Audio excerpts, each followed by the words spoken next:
Tous. Enfin bon, je suis pas sûr parce que je ne suis pas en super forme. J'ai déjà fait plusieurs erreurs avant de commencer cet enregistrement, mais enfin bon. Bienvenue sur le cours de 5e. Estos cinco niños, sin ser superhéroes, vuelan a 400 metros para ir a la escuela. Et il s'agit de la vidéo numéro 22. J'ai bien dit 22. Nous sommes d'accord. Bon, non, je ne voudrais pas que vous pensiez qu'il y a eu une erreur. Ce qui est impossible, je ne peux pas me tromper. Bien, je prends mon pointeur laser et je vous signale que cette vidéo-là va être un petit peu particulière puisqu'il s'agit de préparer l'évaluation que je vais vous envoyer par mail et qui sera à me rendre entre le mercredi 17 juin et le samedi 20. Donc attention à ça. Pour ceux qui voudraient revoir la vidéo, je me suis mis un petit symbole pour y penser. Je vais faire apparaître ici une étiquette pour que vous puissiez revoir la vidéo sur Cables en Colombia et vous pouvez la voir en cliquant ici maintenant. Oui, alors, il semblerait que peut-être éventuellement, il serait envisageable de considérer que j'aurais, mais c'est une supposition, commis éventuellement une erreur sur la dernière vidéo ou l'avant-dernière, je sais plus. Enfin bref, je me serais trompé apparemment, c'est un de vos camarades qui m'a envoyé un mail, je l'avais déjà vu avant de toute façon, pour me dire que j'avais publié 2 fois la même vidéo. En fait, non, parce que vous avez 2 vidéos numéro 20. En fait, je me suis trompé en choisissant la miniature, et au lieu de prendre cette miniature-là, au lieu de prendre cette miniature-là, pardon, j'ai laissé celle avec le numéro 20. Donc c'est une erreur de la miniature, mais le contenu de la vidéo est bien un contenu à part. Ça n'est pas la même vidéo publiée 2 fois. Certains d'entre vous ont déjà regardé la vidéo, j'ai pu le constater en vérifiant mes statistiques. Donc normalement, ça devrait passer. Donc apparemment, je me serais trompé. C'est peu crédible, mais enfin bon. Bien, je vous rappelle que ce travail est à faire entre le mercredi et le samedi, à me rendre. Et comme j'ai été, d'après d'autres de vos camarades, à faire aujourd'hui plus court. C'est-à-dire que je ne vais pas vous rajouter des questions. La dernière fois, je vous avais mis pas mal de questions. On va rester là-dessus. Et les questions que vous aviez pour la dernière fois, eh bien, vous allez les utiliser, les réponses, vous allez les utiliser pour faire ce devoir et me rendre ce devoir par mail. Donc en fait, c'est comme si j'avais divisé la dernière vidéo en 2 parties, ce qui facilite un petit peu le travail et vous rajoute un délai pour faire les choses. Alors, le formulaire que je vais vous demander de remplir va se présenter comme ça, enfin plus exactement le haut de la page va se présenter comme ça, avec le titre du document étudié. Et alors là, je crois que j'ai changé, j'ai bien mis la même chose qu'ici, c'est-à-dire à rendre entre mercredi 17 et samedi 20. Alors bien entendu, ce qu'il ne faut pas oublier de faire, c'est de remplir le nom de famille, le prénom et la classe. N'oubliez pas, parce que sinon, même avec votre mail, je vais avoir du mal à vous retrouver. Je vous renverrai ce même document que vous aurez complété avec ici une note. J'aurai coché la case qui correspond à votre note pour la langue et pour les idées. Je suis en train de voir que ça, je ne l'ai pas mis en vert et en caractère gras, il va falloir que je corrige. Et ici, vous aurez une note sur 4, qui est une note très approximative. Hein. Grosso modo, je suis en train de dire aucun travail de fait. Ouais, il y a beaucoup d'erreurs. Ça pourrait être bien, mais il y a des choses à corriger. C'est pas mal du tout et c'est très bien. Grosso modo, c'est ce que ça veut dire. Hein. Pour l'instant, étant donné les circonstances, on ne va pas faire plus précis. Ensuite, au-dessous, vous avez une case à laquelle vous n'allez pas toucher parce que je vais y mettre votre appréciation générale sur le devoir. Je vais préciser un petit peu quels sont vos points positifs et vos points négatifs au niveau de la langue, au niveau des idées, et je vais essayer de voir aussi un petit peu votre implication. C'est-à-dire, est-ce que le travail a été sérieux, est-ce que vous avez fait votre maximum ou est-ce que vous auriez pu aller plus loin. Quand je vous aurai rendu ça, n'oubliez pas ce qui est écrit là, c'est-à-dire il faut cliquer sur la case pour faire apparaître une barre de défilement ici sur le côté droit, et qui vous permettra de lire la totalité des commentaires, parce que peut-être que ça va déborder un petit peu. Donc pensez bien à cliquer sur la case et à faire défiler jusqu'en bas. Ensuite, au-dessous encore, vous avez l'énoncé. Je rappelle que vous allez vous baser sur la vidéo numéro 21, donc qui apparaîtra avec le numéro 20. C'est le deuxième numéro 20. Ça commence à être compliqué. Et c'est la vidéo en date du 10 juin 2020.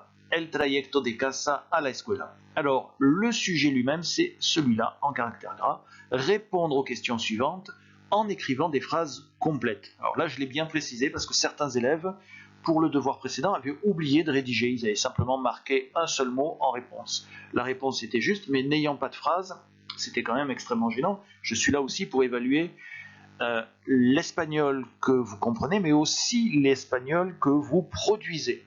Donc ici par écrit. Alors, ça sera à compléter sur ordinateur, tablette ou téléphone. Ensuite, vous allez enregistrer, puis me l'envoyer. Alors, ça, c'est la solution que je préfère. Je vous explique pourquoi, parce que vous verrez que sur le formulaire que je vous demande de remplir, je me suis préparé des petites cases pour la correction. Et en fait, je vais vous renvoyer le formulaire que vous aurez complété. Et vous aurez dessus la note, les appréciations et des remarques ou quelques conseils. Si vous l'avez fait sur le format PDF, en le remplissant au format PDF, en l'enregistrant au format PDF et en me le renvoyant comme tel, ça sera plus facile pour moi de corriger. Bon, ceci dit, ça, pour certains d'entre vous, ça n'est pas possible, pour une raison ou pour une autre. Donc à ce moment-là, vous pouvez imprimer le formulaire, recopier les questions, puis à nouveau scanner et envoyer par mail les réponses que vous avez fournies. Vous pouvez également le faire parvenir au collège dans mon casier, c'est aussi une possibilité. Donc je le corrigerai sans aucun problème, je n'en tiendrai rigueur à personne. Chacun peut avoir ses propres difficultés à faire sur le format envoyé. Essayez de privilégier quand même une rédaction du devoir sur ordinateur, tablette ou téléphone. Oula, oui, j'ai fait grossir ici pour bien vous rappeler, j'insiste, que c'est à rendre entre mercredi 17 et samedi 20. Alors les questions se présentent de cette façon-là. Vous avez une numérotation ici. Vous avez ensuite ici en jaune la case, enfin en jaune écrit plus exactement, la case que vous devez remplir juste au-dessous de la question. Alors attention, parce que si vous écrivez beaucoup de choses, normalement j'ai laissé suffisamment de place, ça ne devrait pas arriver, mais si vous écrivez beaucoup de choses, je pourrais quand même le voir, parce que regardez ici à droite, vous avez, moi je vais cliquer et je vais faire apparaître cette barre de défilement, et en la faisant bouger, eh bien je vais pouvoir accéder à des informations qui étaient éventuellement cachées. Oui, là-haut, hop. Je sais, j'ai l'air d'insister, mais ça serait bien qu'on me le rende entre le mercredi 17 juin 2020, je précise l'année, et samedi 20 juin, je vais y arriver, 2020. J'ai dit janvier ou juin là, je sais plus. Vous avez dit, je suis fatigué. Ensuite, moi, quand vous aurez écrit votre réponse là et que vous allez me la renvoyer, dans la case au-dessous sur fond vert, où vous n'écrirez rien, je vais moi marquer un certain nombre de remarques et de conseils. Non, pas du tout agressif. Et c'est là qu'il va être intéressant d'aller par là pour voir éventuellement des commentaires ou des conseils qui seraient cachés, donc en bougeant ici la barre de défilement. Parce que ça peut commencer mal et ça peut finir très bien avec des compliments et des points positifs qu'il faudra reproduire. Alors la question 1 ici, c'est ¿Cuándo van a la escuela los chicos? Quand les enfants vont-ils à l'école? Et là, ¿Qué prepara la madre? Donc je vous rappelle, le sujet se trouve après le verbe dans la question, le verbe se trouve avant. Quand vous répondez, vous le sujet à la bonne place, c'est-à-dire en début de phrase, puis le verbe et vous complétez. Ici, attention, vous avez le sujet là et ensuite vous pouvez mettre dans la réponse ça. Hein, ils vont à l'école. Et petit rappel, vous n'écrivez rien. Ici, là, ce n'est pas la peine. C'est moi qui mets les commentaires. Question numéro 3. Que fait le garçon avant de sortir? Donc là, votre groupe sujet, en fait, c'est celui-là. Le garçon avant de sortir. Et vous mettez ensuite le verbe. Mais probablement pas le verbe faire. Mais le verbe qui indique ce qu'il fait. Comment commencent-ils leur parcours pour aller à l'école? Donc, vous pouvez pratiquement remettre ça directement puisque le sujet est sous-entendu, c'est il au pluriel, et là vous avez le complément. Question numéro 5. Comment siguen su recorrido para ir a la escuela? Comment poursuivent-ils leur parcours pour aller à l'école? Et question numéro 6. ¿A qué altura están del suelo? À quelle altitude, hauteur sont-ils du sol? Attention à l'utilisation du verbe. Souvent, il faut réemployer le verbe de la question.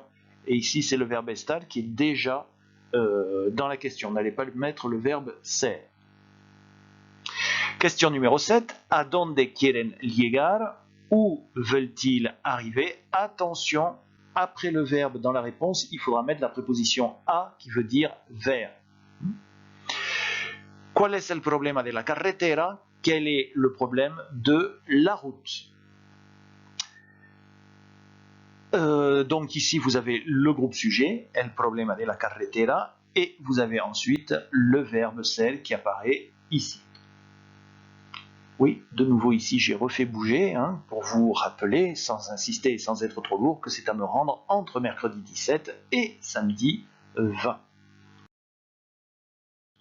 Alors ensuite, une fois que vous avez tout complété, à ce moment-là, alors les présentations sont parfois différentes selon les ordinateurs ou les logiciels qui sont installés, mais vous allez enregistrer le travail que vous avez fait. Il m'est déjà arrivé de recevoir des travaux non complétés, vides, parce que en fait, ils n'avaient pas enregistré. Donc vous enregistrez. Normalement, vous avez une fenêtre de ce style-là qui va apparaître. Vous choisissez le dossier dans lequel vous voulez enregistrer tout ça. Et ensuite, vous avez quelque chose comme ça qui doit apparaître. Et vous faites très attention au nom que vous donnez à votre travail. Vous commencez par mettre la classe, puis le nom de famille, puis le prénom. Éventuellement, vous pouvez mettre Cable et Colombia pour que je sache de quoi il s'agit. C'est important de mettre d'abord la classe parce que moi, quand je vais chercher dans mes dossiers, c'est automatiquement la classe qui va sortir en premier, et ensuite le nom de famille parce qu'après, c'est ce qui me permettra de classer, enfin, c'est plutôt l'ordinateur va classer automatiquement par ordre alphabétique tous les contrôles qui m'auront été envoyés. Vous voyez, hein, petite vidéo extrêmement rapide, vraiment j'ai allégé par rapport à la dernière vidéo, ce qui vous laissera le temps de tout faire et de le compléter. À chaque fois j'essaye de mettre un point et à chaque fois je réussis à trouver quelque chose. Allez, bon courage, on se retrouve bientôt soit en classe, soit pour la prochaine vidéo, soit pour les deux.